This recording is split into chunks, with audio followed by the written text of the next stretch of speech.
Hello বন্ধুরা, আজকে আমরা যে মুভিটি এক্সপ্লেইন করতে চলেছি তার নাম হলো ইনার ডেমন। মুভির প্রথমেই আমরা স্যাম নামে একটি মেয়েকে দেখতে পাই, যে কিনা বাসায় তার ছোট বোনের সাথেই থাকে। স্যাম যখন কাজে ব্যস্ত থাকে তখন তার ছোট বোন তার সামনে আসে। সে এসে বলে যে আমি ঘুমাতে পারছি না। ঘুমাতে গেলে বিছানার নিচ থেকে কি একটা আজব প্রাণীর শব্দ আসে। এসব শুনে স্যাম তার বোনকে নিয়ে তার বিছানার নিচে চেক করে, কিন্তু স্যাম কিছুই পায় না। স্যাম তার বোনকে বলল, দেখো এখানে কিছুই নেই, এখন তুমি ঘুমাতে পারো। বোনকে ঘুম পাড়িয়ে দিয়ে স্যামও ঘুমাতে চলে যায়। স্যাম ঘুমিয়ে গেলে গভীর রাতে কে যেন তার দরজায় নক করে। দরজার কাছে গেলে স্যাম দেখতে পায় একটা মহিলা তার কাছে সাহায্য চাচ্ছে। ওই মহিলার গাড়িটি নষ্ট হয়ে গিয়েছে, মহিলার ফোনের চার্জও শেষ। ওই মহিলা ফোন করার জন্য স্যামের কাছে ফোনটা চাই। স্যাম মহিলাটাকে দেখে চলে যেতে বলে, কারণ স্যাম মহিলাটাকে দেখে ভয় পাচ্ছিল। তখন স্যামের ছোট বোন বাইরে বেরিয়ে আসে, আর সে স্যামকে বলে যে আমি আবারও সেই আজব শব্দটা শুনতে পাচ্ছি। স্যাম তখন তার ঘরে তাকিয়ে দেখে একটা লোক তাদের ঘরে বসে আছে। ওই লোকটাকে দেখে স্যাম তার ছোট বোনকে নিয়ে একটি রুমে লুকিয়ে পড়ে। আসলে ওই মহিলা আর ঘরে থাকা লোকটি স্বামী স্ত্রী ছিল। এরা দুজন মিলে মানুষদের খুন করে ফেলে, আর এখন স্যাম ও তার বোনকে কিডন্যাপ করতেই এখানে এসেছে। ডেনিসের স্বামী স্যাম ও তার বোনকে খুঁজতে থাকে। এদিকে স্যাম ও তার বোন খাটের নিচে লুকিয়ে আছে, কিন্তু পরক্ষণেই ডেনিসের স্বামী স্যাম ও তার বোনকে ধরে ফেলে। তাদের দুজনকে ধরে কিডন্যাপ করে নিয়ে যায়। স্যামের যখন জ্ঞান ফিরল তখন সে দেখতে পায় তাকে একটি গাড়ির পিছনে আটকে রাখা হয়েছে। স্যাম গাড়ির পিছনে এক টুকরো রডও খুঁজে পায়। রড দিয়ে স্যাম নিজের বাঁধন খুলে ফেলে। এরপরে স্যাম রড দিয়ে গাড়ির চাকাটিও পাঞ্চার করে ফেলে। যখন ডেনিসের স্বামী গাড়ির পিছনের কাভার খুলে তখন স্যাম রড দিয়ে তাকে আঘাত করে, আর সে ওখান থেকে পালিয়ে যায়। স্যাম পালিয়ে এক বনে গিয়ে থামে। স্যামের পিছনে পিছনে ডেনিস আসলে স্যাম ডেনিসের মাথায় রড দিয়ে আঘাত করে ফেলে, আর ডেনিসও তার ছুরিটি স্যামের পেটে ঢুকিয়ে দেয়। স্যাম ওইখান থেকে পালিয়ে যেতে থাকে। এক জায়গায় থেমে স্যাম তার পেটের কাটা স্থানটি দেখতে থাকে। ঠিক তখন স্যাম দেখতে পায় ডেনিসের স্বামী তার সামনে চলে এসেছে। এটা দেখে স্যাম ভয়ে ওখান থেকে পালিয়ে যেতে থাকে, আর স্যামের পিছনে পিছনে ডেনিসের স্বামীও আসতে থাকে। স্যাম দৌড়াতে দৌড়াতে একসময় একটি ছোট ডালের সাথে ধাক্কা খেয়ে নিচে পড়ে যায়। স্যাম এতে করে আরো বেশি অসুস্থ হয়ে পড়ে। স্যাম উঠে দাঁড়িয়ে দেখে সে যেখানে ডেনিসকে রড দিয়ে মেরেছিল স্যাম আবার সেখানেই চলে এসেছে। এবার স্যাম খুবই ভয় পেতে থাকে। স্যাম আবার হাঁটতে হাঁটতে একটি রাস্তায় ওঠে। রাস্তা দেখে স্যাম সাহায্যের জন্য সামনে গেলে সে একটি বাড়ি দেখতে পায়। স্যাম ওই বাসায় নক করলে কেউই রেসপন্স করে না। স্যাম ঘরে ঢুকে মেডিসিন খুঁজতে থাকে। স্যাম ঘরে ঢুকার সাথে সাথেই ঘরের দরজা একাই বন্ধ হয়ে যায়। স্যাম ওষুধ খুঁজতে থাকলে তখনই ওই বাসার লোক গাড়িতে করে সেখানে আসে। স্যাম জানালা দিয়ে দেখতে চায় কোন লোকের বাসা এটা। স্যাম দেখতে পায় এটা ডেনিস ও তার স্বামীর বাসা। ডেনিস আর তার স্বামী ঘরে ঢুকলে স্যাম তাদের গোসলখানায় লুকিয়ে তাদের কথাবার্তা শুনতে থাকে। একসময় ডেনিসের স্বামী বাসা থেকে বের হয়ে যায়। স্যাম মনে করে তাকে হয়তো দেখে ফেলেছে। স্যাম তখন তাদের স্টোর রুমে গিয়ে লুকিয়ে থাকে। সেখানে স্যাম একটি দরজায় ফটো দেখতে পায়। সেখান দিয়ে স্যাম দেখতে পায় ডেনিসের এক বন্ধু তাদের বাসায় আসছে। স্যাম স্টোর রুমে একটি লাইট খুঁজে পায়। লাইটটি জ্বালিয়ে স্যাম দেখতে পায় অনেকগুলো মানুষের আইডি সেখানে, যাদের সবাইকে ডেনিস ও তার স্বামী কিডন্যাপ করেছিল। স্যাম একটি সুইও খুঁজে পায়।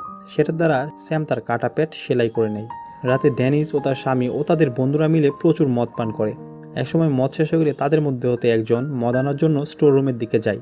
সে স্যামকে দেখে ফেলে। সে গিয়ে ড্যানিশ ও তার স্বামীকে বলে যে সে কাউকে দেখেছে। ড্যানিশের স্বামী এতে কোনো পাত্তা দেয় না। সে বলে হয়তো বেশি মদ খাওয়ার ফলে তুমি স্বপ্ন দেখছো। তখন ড্যানিশের স্বামীকে তার এক বন্ধু বলে যে তোমার সব গোপন তথ্য আমি জেনে গেছি। এটা শুনে ড্যানিসের স্বামী ভাবে হয়তো তার বন্ধু জেনে গেছে যে সে মানুষদের কিডন্যাপ করে মেরে ফেলে। তখন ড্যানিসের স্বামী তার বন্ধুকে বলে, বলো আমার কি গোপন তথ্য তুমি জানো। তখন তার বন্ধু বলে যে আমি তো মজা করছি। ডেনিসের স্বামী তার বন্ধুর কথা বিশ্বাস করে না। সে ভাবে হয়তো সে নিশ্চয়ই কিছু জানে। সে তার বন্ধুকে রড দিয়ে আঘাত করতে করতেই তাকে মেরে ফেলে। স্যাম সবকিছুই দরজার ফুটো দিয়ে দেখে, আর এসব দেখে সে আরো বেশি ভয় পেতে থাকে। এরপরে ডেনিসের স্বামী একটি চেইনসু দিয়ে তার বন্ধুকে টুকরো টুকরো করে ফেলে। ডেনিসের স্বামী তার বন্ধুর টুকরোগুলোকে গাড়িতে তুলে কোথাও ফেলে দিতে যায়। এরপর স্যাম দরজা খোলার অনেক চেষ্টা করে, কিন্তু সে দরজাটি বন্ধ ছিল। স্যাম তখন একটি ফোন খুঁজে পায়। সে পুলিশকে ফোন দেয়, কিন্তু স্যাম পুলিশকে কোন জায়গায় আসার জন্য বলবে সেটাই সে জানে না। আর তার ফোনটা তখনই চার্জ শেষ হয়ে যায় এবং বন্ধ হয়ে যায়। ড্যানিসের স্বামী তার বন্ধুর লাশ ফেলতে চলে যাওয়ায় এখন বাসায় শুধু ড্যানিসই রয়েছে। ঠিক তখন স্যাম তার ছোট বোনকে দেখতে পায়। ড্যানিস একটি ছুরি দিয়ে স্যামের ছোট বোনকে মারতে আসছে। স্যাম চোখের সামনে তার ওই ছোট বোনের মৃত্যু দেখতে থাকে, কিন্তু স্টোর রুমের দরজা বন্ধ থাকায় স্যাম তার বোনকে রক্ষা করার জন্য কিছুই করতে পারেনি। এসব দেখতে দেখতে স্যাম একসময় জ্ঞান হারিয়ে ফেলে। এদিকে ডেনিস বাসায় একা ছিল। ঠিক তখনই ডেনিস বুঝতে পারে বাসায় কোনো গড়বড় আছে। ডেনিস ভয় পেয়ে যায়। ডেনিস বাসা থেকে বের হওয়ার চেষ্টা করে, কিন্তু ঘরের দরজা বন্ধ থাকায় ডেনিস বের হতে পারে না। ঠিক তখনই একটি শয়তানি ক্ষমতা ডেনিসের মধ্যে এসে পড়ে। এরপর ডেনিসের স্বামী বাসায় এসে দেখতে পায় তার স্ত্রী ডেনিস এক স্থানে দাঁড়িয়ে আছে। এভাবে দেখে ডেনিসের স্বামী ডেনিসকে বলে, এখানে তুমি কি করছো? একা একা দাঁড়িয়ে রয়েছো কেন? ড্যানিস তার স্বামীর দিকে তাকালে ড্যানিসের স্বামী দেখতে পায় ড্যানিসের চোখ একদম লাল হয়ে আছে, আর তখন ড্যানিসের হাতে থাকা ছুরি দিয়ে সে নিজের গলা নিজেই কেটে ফেলে। ঠিক তখনই ড্যানিসের স্বামী স্টোর রুম থেকে একটি অদ্ভুত শয়তানের আওয়াজ শুনতে পায়। ড্যানিসের স্বামী চেক করার জন্য স্টোর রুমের দিকে যায়। যখন ড্যানিসের স্বামী স্টোর রুমের দরজা খুলে তখন অনেক জোরে জোরে কিরকম অদ্ভুত আওয়াজ শুনতে থাকে। এসব শুনে ড্যানিসের স্বামী খুবই ভয় পেয়ে যায়। সে কুড়াল দিয়ে দরজাটা ভেঙে বের হতে যাবে, ঠিক তখনই শয়তানি ক্ষমতা তাকে নিচে ফেলে দেয়। সে অনেক ব্যথা পায়। যখন তার জ্ঞান ফিরে তখন সে দেখতে পায় যেসব মেয়েদেরকে সে মেরেছে তাদের সবার আত্মারা বদলা নিতে ড্যানিসের স্বামীর দিকে আসছে। এদিকে স্যাম জ্ঞান ফিরে পেলে শয়তানি ক্ষমতা তার দরজা খুলে দেয়। স্যাম বাইরে বেরিয়ে আসলে তার ছোট বোনকে দেখতে পায়। তখন একটি আত্মা স্যামের দিকে এগিয়ে আসে। এগিয়ে এসে স্যামকে বলে, তুমি তো স্টোর রুমেই মারা গেছো। স্যাম তাকিয়ে দেখে তার মৃত লাশ স্টোর রুমেই পড়ে আছে। আত্মাটা স্যামকে বলে যে তুমি বাইরে বেরিয়ে এসেছো, এটা তোমার আত্মা। পরের দিন পুলিশ ড্যানিসের বাসায় এসে সব লাশগুলো দেখতে পায়। পুলিশ স্যামের লাশটাকে দেখতে পায়। ঠিক তখন স্যামের চোখটা খুলে যায়। স্যাম মরেনি, কিন্তু স্যামের দু চোখ লাল হয়ে আছে। স্যামের শরীরে শয়তানি ক্ষমতা এখনও আছে। আসলে স্যামের আত্মা স্যামের শরীরেই ফিরে এসেছে। এখন স্যাম ওই সকল লোকদের বদলা নিবে যারা তার ও তার বোনের মতো লোকদের ধরে কিডন্যাপ করে মেরে ফেলে। আর এই সিনটি দেখানোর মাধ্যমে মুভিটি শেষ হয়ে যায়।